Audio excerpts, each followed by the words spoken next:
प्रिय भाइयों और बहनों, ईश्वर न केवल सृष्टिकर्ता पिता है, लेकिन वह हर युग, हर परिस्थिति में हमारी अगुवाई करता है। इस कार्य को पूरा करने के लिए अपने चुने हुए सेवक सेविकाओं को वह भेजता है। कलीसिया इतिहास में हम प्रथम शताब्दी में संत पेत्रुस और कलीसिया के धर्म अगुओं और शिक्षकों को पाते हैं, जिन्होंने कलीसिया की स्थापना के साथ साथ उसके सभी विश्वासों की अगुवाई की। मध्यकाल में जब धार्मिक और नैतिक मूल्यों का पतन हो रहा था, ईश्वर ने नर्सिया के संत बेनेडिक्ट और आसीसी के संत फ्रांसिस जैसे महान संतों को दिया। 16वीं और 17वीं शताब्दी के आरंभ में कलीसिया में जब विभाजन और भ्रष्टाचार की परिस्थिति पैदा हो गई थी, तो ईश्वर ने लोयोला के संत इग्नासियस और अविला के संत तेरेसा से महान अगुओं के माध्यम से इसे नई राह दिखाई। आधुनिक काल में जब औद्योगिक विकास के क्रम में गरीबों की उपेक्षा होने लगा, तो ऐसी परिस्थिति में कोलकाता की संत तेरेसा की मातृत्व से भरी संत को दिया, जिसने गरीबों की सेवा में अपने ईश्वर की उत्तम सेवा को समझा। आज जब हम संत जॉन मैरी वियानी के पर्व मनाते हैं, तो हमें याद करने की आवश्यकता है कि उस समय फ्रांसीसी क्रांति के कारण फ्रांस देश की सामाजिक, राजनीतिक और धार्मिक परिस्थितियां बिल्कुल बदल चुकी थी। लोग भोग विलास का जीवन जी रहे थे, इतना तक कि रविवार का दिन को कामकाज और कारोबार और उत्सव के दिन के रूप में मनाया करते थे। लोग ईश्वर से काफी दूर भटक चुके थे। ऐसी परिस्थिति में ईश्वर ने संत जॉन मैरी वियानी को अर्श के विश्वासियों के पल्ली पुरोहित के रूप में दिया। उसने अर्श पल्ली के लोगों को अपनी योग्यता द्वारा नहीं, परंतु ईश्वरीय शक्ति और कृपा का सहारा देकर उन्हें सच्ची जीवन की राह पर वापस लौटाया और बाद में अर्श पल्ली न केवल यूरोप लेकिन विश्व के अनेक देशों के लिए ख्रिस्त के विश्वास का आदर्श पल्ली बना और प्रत्येक वर्ष लाखों की संख्या में तीर्थयात्री वहां आने लगे।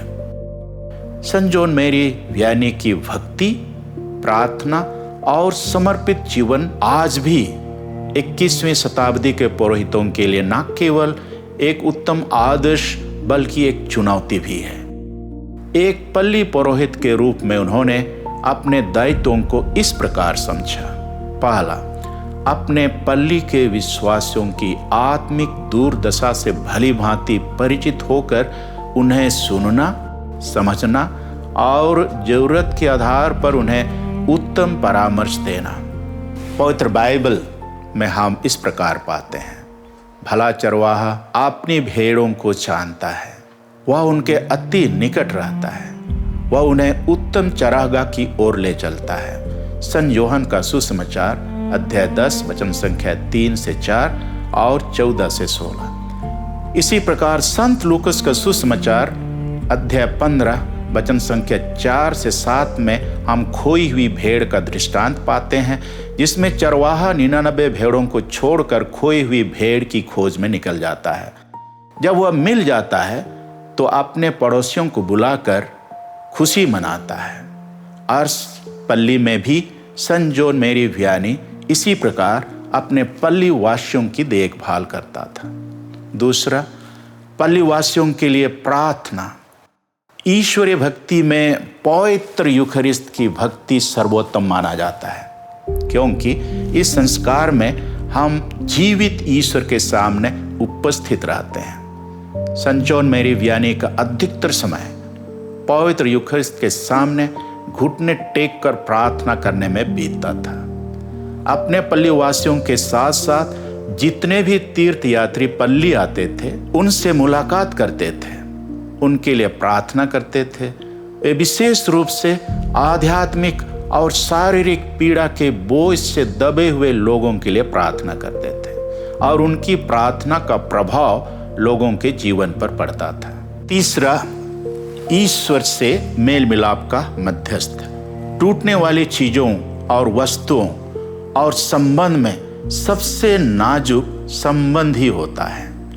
चाहे एक मनुष्य का अपने सृष्टिकर्ता के साथ, दाम्पत्य जीवन में पति का पत्नी के साथ, एक व्यक्ति का अपने दोस्त के साथ, एक समुदाय का दूसरे समुदाय के साथ संबंध का टूटना या अलग हो जाना सहज है, लेकिन उसे जोड़ना या टूटे हुए संबंध को पुनर्स्थापित करना अत्यंत कठिन है। संत जॉन मैरी वियानी को इसकी अच्छी जानकारी और अनुभव था। उन्होंने टूटे हुए दिलों को ईश्वर के साथ संबंध जोड़ने के लिए निरंतर प्रार्थना करते थे और एक पाप मोचक पुरोहित के रूप में 12 से 18 घंटे तक पाप स्वीकार सुनते एवं उन्हें उत्तम सुझाव देते थे। प्यारे भाइयों और बहनों, आइए हम आज प्रार्थना करते हैं कि हमारे सभी पुरोहित संत जॉन मैरी वियानी के जैसे पवित्र, उदार और कर्तव्यनिष्ठ पुरोहित बने और इस प्रजा की देखभाल और सेवा अच्छी तरह करें। ईश्वर उन्हें सुरक्षित रखे और आशीर्वाद दे। आमीन। सबों को जय यीशु खुश परब।